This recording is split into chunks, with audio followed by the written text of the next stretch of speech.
Today, we will explore one of the most iconic stories from the Bible, Daniel and the Lion's Den. If you've ever felt like you're up against impossible odds, maybe a tough boss, a challenging situation at work, or even personal trials, this story from ancient times has something profound to say to us. We'll dive deep into Daniel's background, the historical context, the dramatic events that led to his night with the lions, and the timeless lessons we can draw from it. Now, before we jump in, let me set the stage. This story comes from the book of Daniel in the Old Testament, chapter 6. The book of Daniel is a fascinating mix of history, prophecy, and narrative, written during a time of great upheaval for the Jewish people. Let's start with Daniel's background. Who was this man? Daniel wasn't just some random guy who ended up in a bad spot. He was a figure of remarkable intellect, faith, and resilience. Born around the late 7th century BCE in the Kingdom of Judah, that's modern-day Israel, Daniel came from a noble family. He might have been from the royal line, or at least the upper class, given how the Bible describes him as one of the young men without any physical defect, handsome, showing aptitude for every kind of learning, well-informed, quick to understand, and qualified to serve in the king's palace. But Daniel's life took a drastic turn when he was just a teenager. In 605 BCE, the Babylonian Empire, under King Nebuchadnezzar II, invaded Judah. This was part of a series of conquests where Babylon was expanding its power across the ancient Near East. Nebuchadnezzar besieged Jerusalem, the capital of Judah, and as was common in those days, he took hostage especially the bright young minds, to indoctrinate them into Babylonian culture and use their talents for the empire. So Daniel, along with 3 friends, Hananiah, Mishael, and Azariah, whom we know better by their Babylonian names Shadrach, Meshach, and Abednego, was deported to Babylon. Imagine that, ripped from your home, your family, your culture, and thrust into a foreign land. Babylon was a marvel of the ancient world. Think massive ziggurats, hanging gardens, one of the 7 wonders, and a bustling metropolis on the Euphrates River. But for Daniel, it was exile. In Babylon, these young men were enrolled in a 3-year training program to become court officials. They were taught the Chaldean language, literature, astrology, and sciences. Their names were changed to reflect Babylonian gods. Daniel became Belteshazzar, meaning Bel, protect his life, Bel being a Babylonian deity. This was all part of assimilation. Strip away the old identity, impose the new. But here's where Daniel's character shines through early on. Despite the pressure, he remained faithful to his Jewish heritage. In chapter 1 of Daniel, we see him refusing the king's rich food and wine. Instead, he and his friends requested vegetables and water. After a 10-day test, they looked healthier than the others, proving their point. God honored their faithfulness, and Daniel rose quickly in the ranks. Fast forward a bit. Daniel's big break came when Nebuchadnezzar had troubling dreams that none of his wise men could interpret. Daniel, through prayer and divine revelation, not only interpreted the dream, but described it without being told the details. The dream was about a massive statue representing successive empires, Babylon as the head of gold, followed by silver, bronze, iron, and clay, symbolizing the rise and fall of kingdoms, ultimately leading to God's eternal kingdom. Impressed, Nebuchadnezzar promoted Daniel to a high position, making him ruler over the province of Babylon and chief over all the wise men. Daniel served under Nebuchadnezzar for decades, interpreting more dreams and visions. Remember the fiery furnace story? That's where his friends Shadrach, Meshach, and Abednego refused to bow to a golden idol and were thrown into a blazing furnace, only to emerge unscathed with a 4th figure, likely an angel or a pre-incarnate Christ, walking with them. Daniel wasn't in that one directly, but it shows the pattern: faithfulness amid persecution. Now, empires rise and fall, just like in that dream. In 539 BCE, the Babylonian Empire fell to the Medo-Persian Empire, led by Cyrus the Great, but Daniel's skills were so valuable that he transitioned seamlessly. Under the new regime, he even helped interpret the famous writing on the wall during Belshazzar's feast, foretelling Babylon's doom. This brings us to King Darius, the Mede around 539–538 BCE. Darius reorganized the empire into 120 satrapies, or provinces, each governed by a satrap. Over these, he appointed 3 administrators to oversee them and report directly to him. Daniel was one of the 3. Darius planned to set Daniel over the whole kingdom because of his excellent spirit and integrity.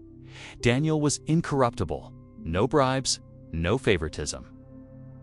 He was the model administrator, but success breeds envy, doesn't it? The other administrators and the satraps were jealous. They saw Daniel as a threat, an outsider Jew getting ahead. They tried to dig up dirt on him, but found nothing. Daniel was blameless in his duties. So, they hatched a plot targeting the one thing they knew he wouldn't compromise: his faith. They approached King Darius with flattery. "O King Darius, live forever," they said. "All the administrators, prefects, satraps, advisors, and governors have agreed that the king should issue an edict and enforce a decree that anyone who prays to any god or human being during the next 30 days, except to you, O king, shall be thrown into the lion's den." Notice the deception here. They claimed all had agreed, but Daniel certainly hadn't. And why a lion's den? In ancient Persia, lions were symbols of royal power, and keeping them in pits or dens was a method of execution, terrifying and public. It was meant to deter rebellion. Darius, perhaps flattered by the idea of being treated like a god for a month, echoing the divine kingship in some Eastern tradition, signed the decree into law.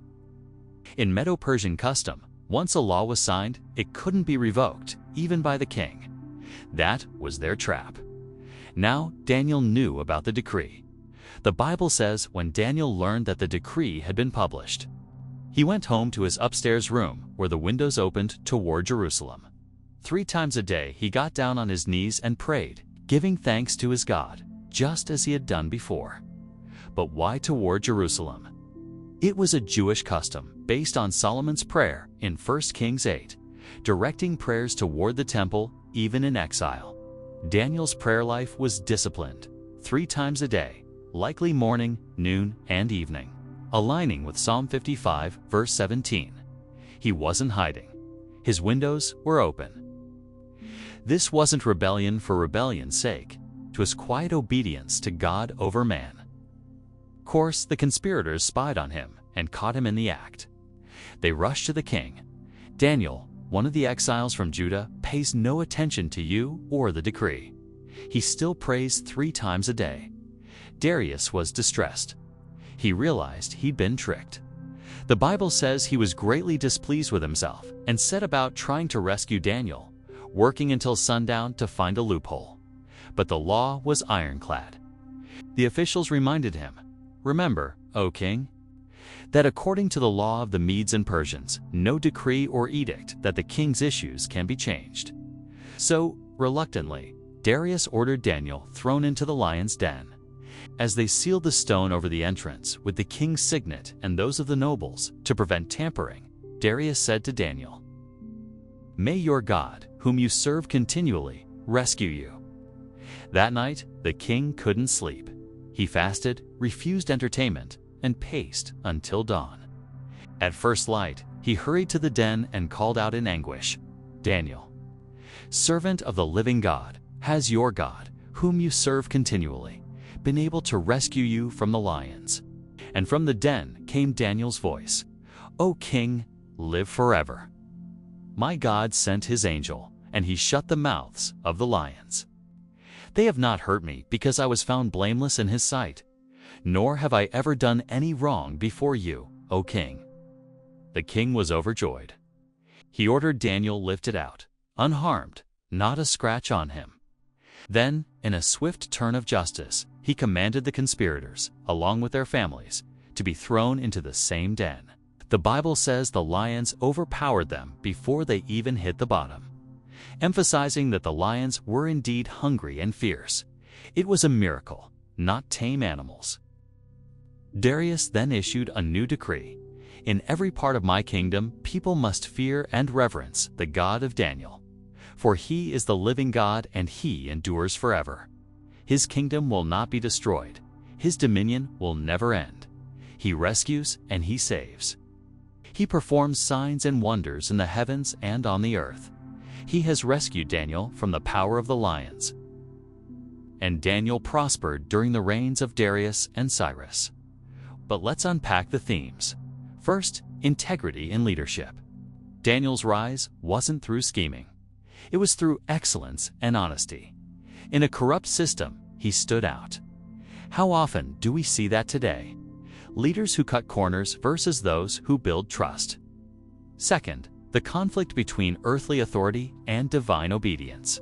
Daniel echoed the apostles in Acts 5 verse 29. We must obey God rather than human beings. The decree was essentially a test of loyalty. Worship the king or die. But Daniel's quiet defiance shows that true faith isn't loud rebellion. It's consistent devotion.